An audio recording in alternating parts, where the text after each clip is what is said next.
Dear viewers and listeners, welcome to Simplified by SN YouTube channel. In this video, I am going to give review and a brief summary of the book Pakistan, a Hard Country, written by Anatol Lieven. In recent decades, international media was raising questions about Pakistan like is Pakistan a failed state? Will Pakistan's economy collapse in the future? Will Taliban take over the country? And like President of fall of Dhaka, will Balochistan become an independent state? Anatol Lieven has given answers to all these questions in this book. This book was first published in 2011 by Alan Lane and secondly in 2012 by Penguin Books. It has 566 pages. This book is so authentic that Federal Public Service Commission of Pakistan has recommended this book to aspirants of civil service exam for the paper of current affairs. Anatol Lieven is a famous British author and former journalist, better known for his expertise on Taliban. He is a professor of international relations and terrorism studies at King's College London. This book is divided into four main parts which are subdivided into 12 chapters in total. All of them will be discussed here briefly. The first part of this book is about land, people and history of Pakistan, which is further divided into two chapters which are understanding Pakistan and the struggle for Muslim South Asia. In these chapters, Lieven says that Pakistan is a hard country. It has very strong societies, fine motorways, devoted civil servants, and above all, a very strong, disciplined, and professional army that can handle the toughest situations. On the other hand, he says that Pakistan is divided, disorganized, economically backward, and contains a lot of corruption, but still it moves towards the progress. Biggest reason of corruption and crimes in Pakistan is kinship networks. If you want to survive in Pakistan, you need strongest relationships and people for your support.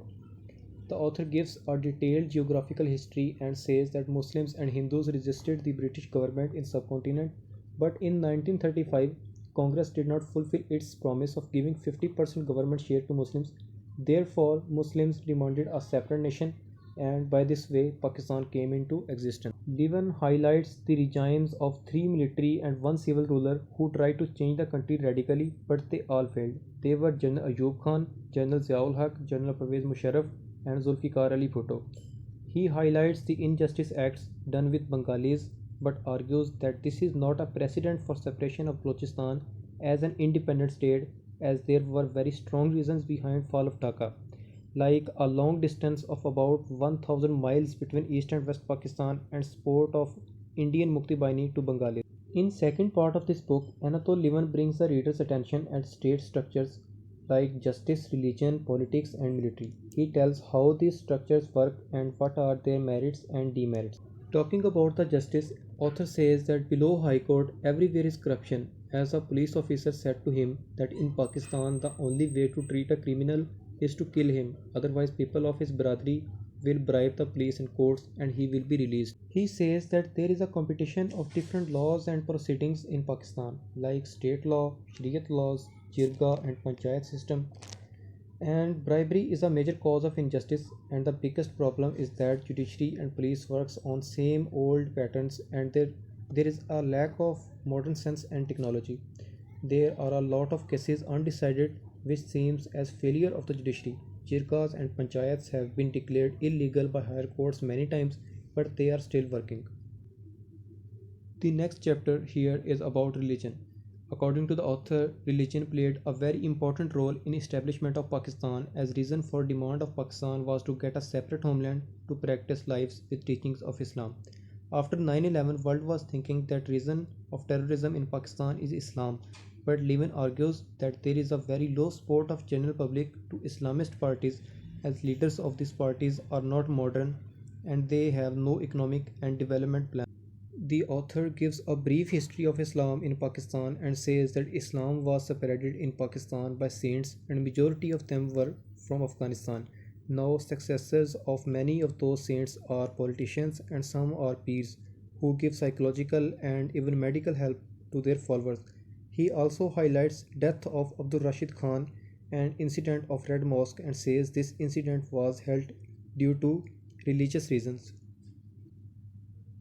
Talking about the military, Anatol Lieven says that beyond all major and minor demerits, military is the only devoted, professional, disciplined and working institution of Pakistan. author interviewed Zaid Hamid of Pakistan and he said, "Our army is very strong, but army without ISI is like an elephant without ears and eyes." When it comes to support of Pakistan Army and ISI to the Taliban, Zaid Zaman Hamid said to author that Afghanistan Taliban are great asset for Pakistan. In chapter about politics, Lieven says that if you want to become a successful political leader in Pakistan, you have to follow the same old political patterns as you should be a landowner with strong kinship networks and then you have to make a lot of promises with general public.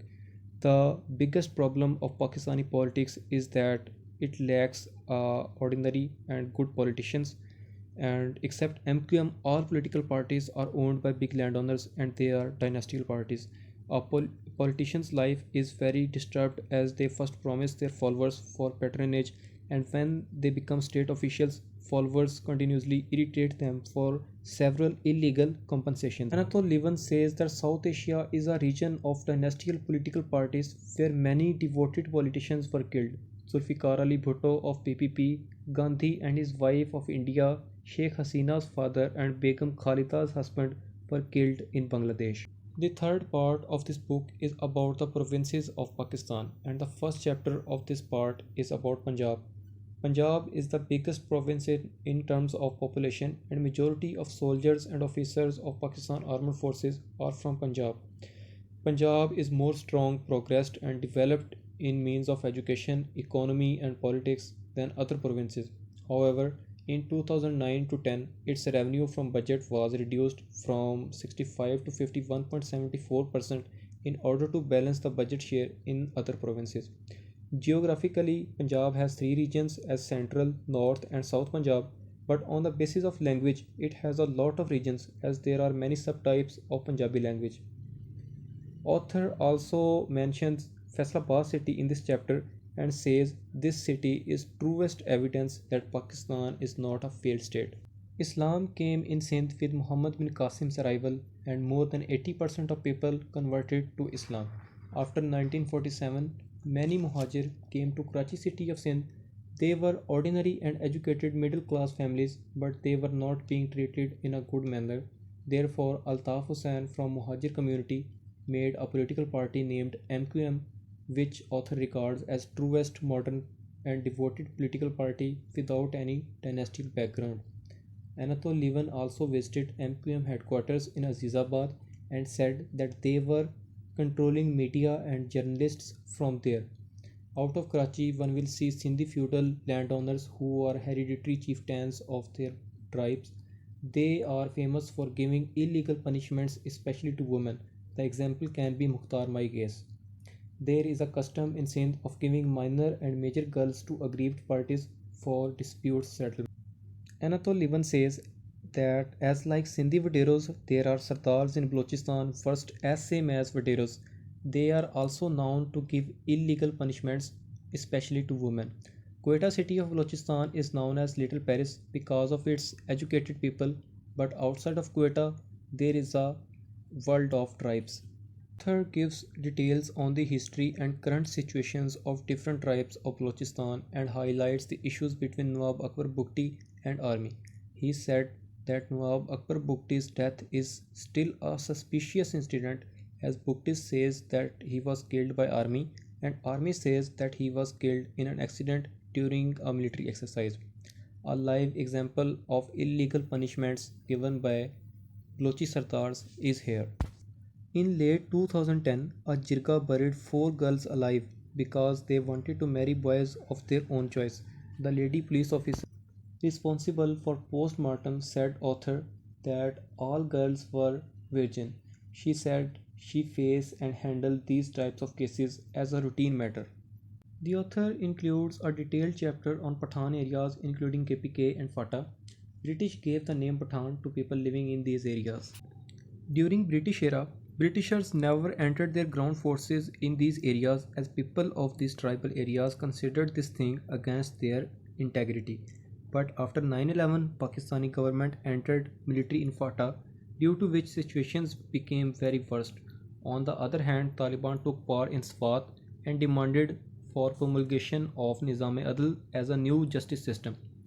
Government accepted their demands and Nizam-e-Adl was promulgated. But after some time, it was seen that Taliban were no more interested in Nizam-e-Adl but only gaining more and more power. Two main incidents happened due to which army entered in Swat. First was that the Taliban beated a girl publicly for immorality, and in second incident they killed and hanged three policemen in Bazaar. By this way, Nizam-e-Adl was abolished and state law was reinforced. The last chapter of this book is about Talibans. There is a rumor that Pakistan made Afghan Taliban. Anatol rejects this argument and says America, Pakistan, and Saudi Arabia were equally responsible for making Afghanistan Taliban to resist Soviet Union. The reason for ISI and army support to Afghan Taliban is presence of Indian Ra in Afghanistan. Since 1947, Pakistan was ruling over FATA as same as British rule. British never entered its ground forces in agencies of FATA as people there considered this thing against their honor. But after 9/11, Pakistan entered its ground forces into FATA and Taliban there resisted a lot, but at last Pakistan army took victory. The author interviewed a lot of people about Taliban justice. They all said it is quick and without bribery. They will decide your case in 3 days without money, but Pakistani courts will bribe you a lot, still they will not give you justice after even 20 years. But sometimes the Taliban justice is illegal and against all norms. As in Shapqadar, they warned a prostitute and her husband twice. At third violation, they killed husband, cut woman's nose and gouged out her eyes and drove a car over. After reading the whole book, I will conclude that all the author want to say is that Pakistan is not a weak state. It is a hard country and it can survive through any situation, as many of the South Asian states have survived. But he warns us from one thing. He says that Pakistan can live without democracy, it can resist rebellions and terrorism, but the only reason that will destroy Pakistan is water shortage and climate change. He says that Pakistan should make more and more dams and should take steps towards solution of the problem that is climate change. That's all from my side. I hope this video has increased your knowledge. Thank you for watching and take care of yourself and your family. See you again.